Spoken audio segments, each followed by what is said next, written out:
Good day, everyone, and welcome to this session with the CEO of Golden Ocean, Ulrik Andersen. Welcome to us, Ulrik. Thank you. Golden Ocean is a leading player in the dry bulk industry. Our discussion today will focus on the recent market trends and developments. We will touch upon business strategy, growth prospects, and challenging facing the industry. My name is Roger Berntsen. Before we move on, an important disclaimer. This session shall not be considered as investment advice. Our only goal is to learn more about Golden Ocean, the company, and of course its underlying industry. First, Ulrik will go through a short presentation before we conclude it all with a Q&A session. Okay, Ulrik, I'll leave it to you. Yeah, thank you, and thank you for inviting today. So, I'm Ulrik Andersen, I'm the CEO of Golden Ocean. I will quickly take you through some of the main highlights about Golden Ocean, a little bit about the market, where we see it's heading, and then talk about our cash flow generation to hopefully make you all a bit more wiser about Golden Ocean. But without further ado, we are the leader in large size dry bulk shipping. We are a pure play in the sense that we focus only on the large sizes, and we don't have any cargo operating activities. We don't do any derivatives trading or paper trading to speak of. We are old-fashioned in that sense. We like that transparency and that simplicity. We like to say that we are drivers of decarbonization. We have decarbonization targets, but we don't just drive the decarbonization. We want to monetize it, and maybe we'll talk about that a bit later how we do that. On the capital side, we have low debt and plenty of cash and the balance sheet, and then we have. And this is something that we are very proud of and which is very important. We have the lowest industry cash break even by quite a margin. And I'll talk about why that is important later. We like dividends. It's in our DNA, like the rest of the JF group. We have paid out 840 million in the past 24 months, roughly equating to what we have made in net profit. Capital market-wise, we have a large market cap above 2 billion. We are dual listed, and I think it's 6-8 months ago, we were included in the Russell 2000 index, which means a lot of liquidity because a lot of funds are benchmarking towards that. It means that they're buying into Golden Ocean. That's good for our pricing, of course. On the hardware side, very important, of course, we have by far the lowest average age of the large listed owners, only 6 years across our almost 100 vessels. Because we have this young fleet, it's more efficient, and it generally also has a bigger intake than a standard vessel. That means that we every day, on average, across our vessels, receive a premium or achieve a premium of 25% to the market quotes. And on top of that, we get a premium from the scrubbers that half of the fleet is equipped with. So that's kind of in a broad and quick overview of the company. And now I'll take you into Golden Ocean and what you really need to understand about Golden Ocean. What are the important thing about Golden Ocean? And this is really it. So on the one hand, on the top of the slide, we have this industry low cash break even. We have been fortunate and good at buying at the right times. We have access to very attractively priced capital, and we have generally a relative low leverage. And then we have the industry's lowest G&A as well. So these factors combined, we have managed to push down our cash break even to $13,000 per day. So that is very low in itself. However, the flip side of this is that at the same time, it's not a flip side, it's actually another advantage you can say, is that we also have the most modern fleet. It's a fleet that, as I said before, because it's fuel efficient, because it has a larger intake than a standard, most of the standard vessels, means that we can acquire premiums over the quoted rates. So for instance, last year, in 2022, we acquired a premium of $8,000 per day per vessel every day throughout the year. So what this means is that we have essentially a situation where if the Baltic on average for our two segments is around $7,000-8,000 per day, we are actually floating. So it gives us this tremendous downside protection, which means that when you combine that with, of course, the contract cover that we have and the cash we have on the balance sheet, we can float, I wouldn't say forever, because nothing is forever, but we can float for a very, very long time. And that's really key here. Now, we are not expecting this to come into play, but we know it's nice to have this downside protection. It means we can position ourselves for the upside and wait for that. So that's essentially what you need to remember about Golden Ocean, I will say. Lowest cash break-even, most modern fleet. It's a quite nice combination. So to look ahead, and looking at what is in store for the market in the near term this year, we are very optimistic about the future. We usually leave the forecasting of rates to others, but clearly we have a reason to be optimistic. And I've gathered a few of those indicators in today's presentation. And some of the indicators we normally look at to take the temperature on the market are the iron ore inventories. And as it happens, these are at a low, very low level, actually the lowest since 2016. At the same time, what we see is that in the aftermath of the reopening of the Chinese economy again, or the lifting of the COVID restrictions, we see steel demand once again increasing and being above what it has been in recent years. We also look at the iron ore price. It's usually a very good indicator of the demand. And this is a little bit noisy, this graph on the left, but what it shows really is that when the iron ore price goes up 3 months later, you will see the Cape rates follow as well. This is actually what has happened. This is a little bit old graph, but this is exactly what has happened. The market has turned around. So the iron ore price has been firming, and this is clearly a good signal of what is in store for us in terms of demand. We also look at clearly the iron ore import, which is increasing as well, and at the moment is very close to a 5-year high, which is boding well for demand for the rest of the year. Finally, we saw unwinding of congestion during the latter part, the second half of last year. That meant that combined with, of course, less demand, that the market really took a tumble. What we are seeing now is that the congestion, because the activity is back, has starting to build as well. And I'll say all of this, when we boil it down, there's one place we can look to really get a grasp of, what does this mean? And that is, of course, the futures market. It's the FFA market. We can go and trade directly on these numbers today. And what we can see is that there's been a tremendous turn in sentiment in the second half of February, where the rates have really been climbing up. And the rates that you see on the right-hand side is for the remainder of the year, so it's Q2, 3, and 4. And at the moment, that is trading well above $20,000. Of course, for our fleet, which is a premium fleet, this is more. It's probably around mid-20s, and then you have a scrubber premium on top. So actually, right now, when you look at the Cape sizes, it's looking pretty rosy. Certainly, when you keep our cash break even in mind. If we look further down the line and into the coming years, we also believe there's reason for optimism, generally driven by an extremely low supply side. It is at a 30-year low, and we have a hard time picturing that to explode anytime soon. There are simply so many question marks around technology and what to order, combined with long delivery times. I mean, we are looking at 2 years plus before you can take delivery.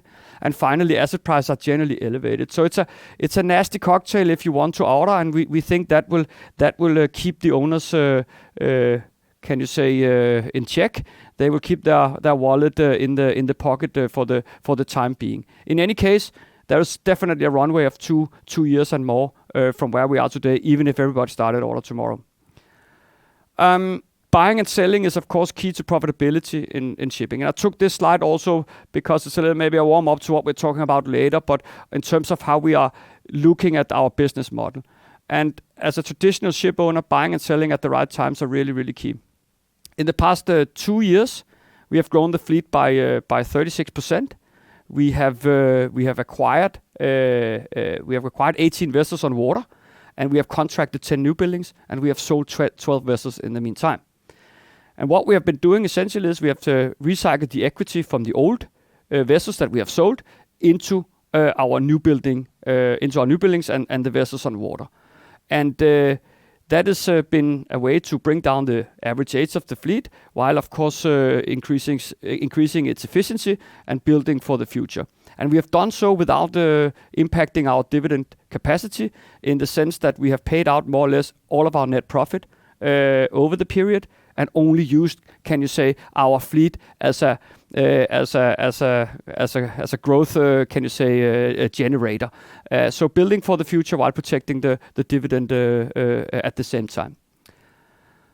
So of course it has been some good years, and it's natural to ask yourself: are there more legs in this? We certainly believe there is. We touched briefly upon it here. We'll get to talk about it now, I'm sure, as well. But if we look at the cash flow generation potential and the direct yields, we can clearly see that there's a lot of potential.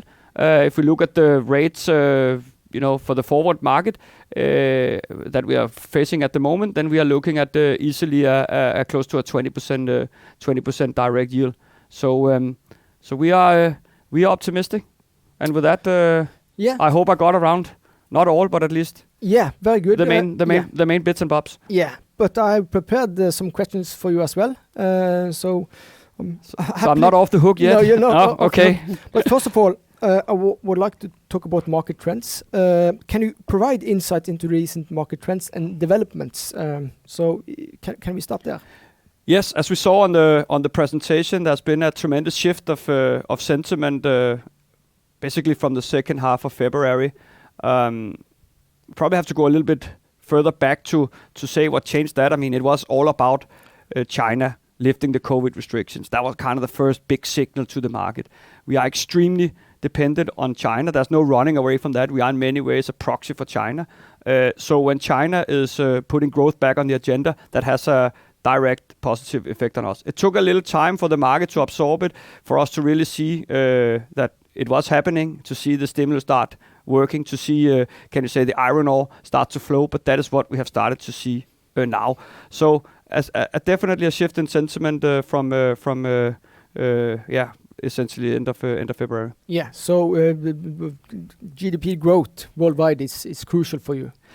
I would say GDP growth in China is actually more crucial. I think that's maybe an important distinction to make, because when you as an investor look at the dry bulk space, you can often ask yourself, okay, large, big, small vessel, what's the difference?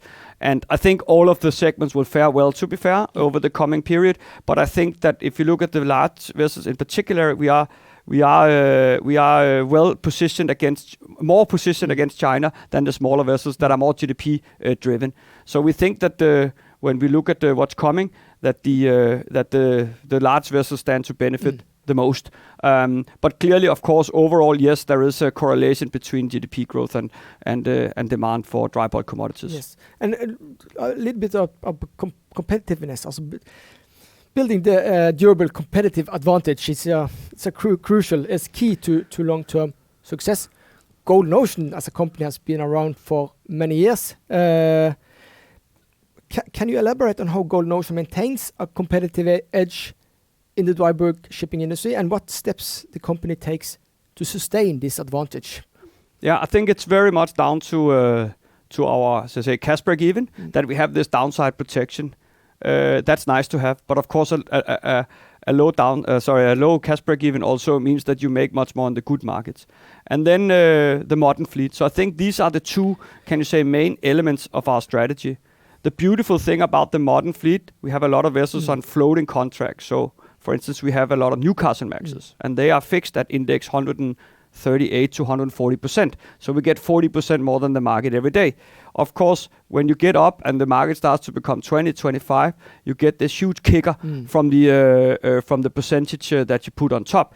At the same time, we have the scrubbers. They are fixed. It's a fixed spread, right? So when the markets are low, 2,000, 3,000 per day is a lot to help you in the weaker market, where you don't get so much from the premium of the 40%. So we have this. This is what it boils down to, that we have low cash break even and modern fleet. And what do we do to maintain that? You also asked. Yeah, well, that's a constant renewal that we are going through. We sold, as I said, 12, 14 vessels in the past couple of years, and have acquired 38. So we was it 34? I can't remember so many. So we keep on, getting rid of the poor performing, high emitting tonnage, and replacing it with more modern. And that's that's a can you say a jump from ice flake to ice flake that will continue to happen. Yeah, and then in the presentation you touch upon this. You have to be you're buying and selling at the right prices as well. So can you dig yeah, and that's it sounds easy, right? Just have to buy when it's cheap and sell when it's high. But in reality, of course, this is what makes it extremely complicated, because everyone can see the same things. Yeah. So how do you time that? And there is no, can you say, formula in that sense, and there's no Bloomberg terminal. It's not that we say, oh, Clarkson says that a Newcastle Max is worth this, let's buy or let's sell. So in reality, there's a lot of things that have to be aligned before you can actually execute an acquisition. It's a bit, at least on water, it's a bit easier with the new buildings, of course, where you have a more, can you say, you have a less disturbing environment in the sense that you can just call the yard and get things done. But when you're buying on water, it's very complicated, because the process takes time to agree on all details. Plus you have a delivery window which is forward, and in the meantime, if the market does go in either direction, it's likely that one of the, can you say, parties is moving away. So it's tricky, but it can be done, and of course we are trying all the time whenever we see something attractive. But I would say, generally speaking, now we feel that the window for acquiring vessels on water has shut. We bought 6 vessels a couple of months ago. I think we timed that pretty well, and now prices have gone up 15 to 20% since. So I think our interest is cooling off on that now, and we are, can you say, taking a step back and focusing on generating, can you say, profit from what we have rather than investing more. Golden Ocean is a JF company, John Fredrickson control company. So can you describe how the management team at Golden Ocean contributes to the company's success, and how you as a CEO cultivate a culture excellence within the company? I mean, I came in about 3 years ago in Golden Ocean, and when you come in as a new CEO, clearly you make an analysis of the company. You know, do we have the right people on board the bus? Are we structured the right way? Can you say, are we where we want to be? And is there a strategy for S&P, for decarbonization, for everything? And then we did a lot of changes over the years. We pulled out of a pool, among other things. We were working with some other owners. We wanted to stand on our own legs. We felt we had the size for that. We changed the commercial side. We sold some activities we had within the technical organization to focus the organization. We also discontinued a lot of management we had for some of our sister companies. We had operational and chartering activities. We did third party. We pushed that back to focus on our own fleet. So then these are, of course, some of the things that you can do to make sure that your organization is where it needs to be. Yeah. And then you execute on that strategy, of course, and you hope you're doing the right thing, because no one can predict the market. Not even John Fredrickson. He's probably the one that gets closest, but not even he has a crystal ball. But then, of course, you execute that strategy, and that happens, of course, in collaboration between the board and the management. So there's not one person here that is doing everything. It's a cooperation between board and management. But we have hit some acquisitions at the right time. We have managed to reduce the cash break even, which is one of our, can you say, as you probably understand now, is one of our key can you say focus areas? So we feel we stand in a good place. But clearly, when you make almost $1 billion in 2 years, that's not because of the CEO or because of the management or because of the board. It is because you have had some extremely good markets. But we would like to think that we have set ourselves up to, can you say, to extract a lot of value from those good markets. Yes, good markets, and you have reached critical level as I see it. Yes. Yeah. With the I wish I could say 100 vessels. It's only 99, but with almost 100 vessels, yes, we have of course a critical mass in our own right, and that helps us also drive down cost, of course. Yeah, and you have already touched upon the growth strategy of yours, and you have been quite aggressive lately. But the cyclicality of the industry, it's extreme. So in a highly cyclical industry like dry bulk shipping, how does Golden Ocean manage risk and volatility? And what steps does the company take to ensure a resilient and sustainable business model? Yeah, I think what can you say? I kind of go back to the same theme all the time, but it is the best way to manage your risk is to have the downside protection in the terms of modern tonnage and, of course, low cash break even more importantly. So the age of the fleet is crucial. Yeah, because if you have a fleet that's 6 years old, right, you have 2,000 capes behind you that are what can you say, that are obsolete before you. We have 2,000 capes behind us that make less money than we do. So we have what can you say? We have that protection, and that also buys us time to look at new technologies. So I think it's crucial for us to keep, can you say, low cash break even as one factor, but it's not the only one, of course. What we also do is that we take cover, so we take fixed cover. At the moment, I mean, we would never go 100% spot. We would always have some sort of cover. What we communicated at last release was that we have taken probably around 20% in Q2. So we have built like a bridge, like a safety net into what we believe is the second half of the year. But then we are very honest. We are vehicle for the large size. We want the investors to come in, buy Golden Ocean, and I cannot guarantee what the rates will be, but I can guarantee that if they become good, we will extract a lot of value. And I can also almost guarantee that we will pay that out in dividends. So we try to build, can you say, a model that can restrain just about any market. And then, as you said yourself, it's hard to say what the market will be, but at the cycle, this we know, so it will go up and down. And you gotta be there in the spot market when the market comes. You don't want to have been forced 6 months earlier to take a cheap time charter contract because you're running out of cash. And I think that's what we can offer with the critical mass, with the low cash break even. So when you combine these things, then as I say, you buy the exposure, and then you hope, or you have confidence that the markets will come. And then I can guarantee you, then we will extract value from our model. My final question: as we look ahead to the future of the shipping industry, what are your thoughts on the emerging trends and technologies, and how is Golden Ocean positioning itself to adapt to these changes and stay ahead of the competition? You mentioned the order book is quite low, but there's a reason. I guess for that low order book level. Part of the explanation is certainly uncertainty over new technologies. I think Golden Ocean, we try not to fight gravity. So when we see that the decarbonization is coming, we want to monetize that. That's our strategy. We don't want to we want to do the right thing, but we want to monetize it. We're pragmatic about that. We have very clear targets. We want to be net zero emission by 2050, and 30 by 30. We want to cut 30% by 2030. That gives us a very good mindset on, can you say, even today, we need to do something. And what does emission means? Emission means fuel consumption.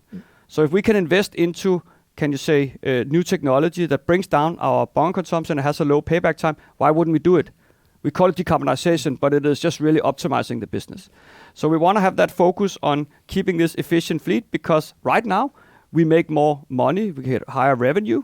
You get $1 per ton. If you burn less bunker than the guy next to you, you have a higher revenue. That's simple. But also what it does is that it buys us time, right? So right now we have the youngest fleet out there among the large owners. So we don't have to do anything tomorrow. We can wait. And as I said, there are a lot of vessels behind us that will be obsolete before the time comes for us. So we're also buying ourselves time to really understand the new technology, because right now there is no truly future-proof solution out there. And therefore we would rather be in this wait-and-see position and then make the right choice when it's time to make that choice. Because that we will have to.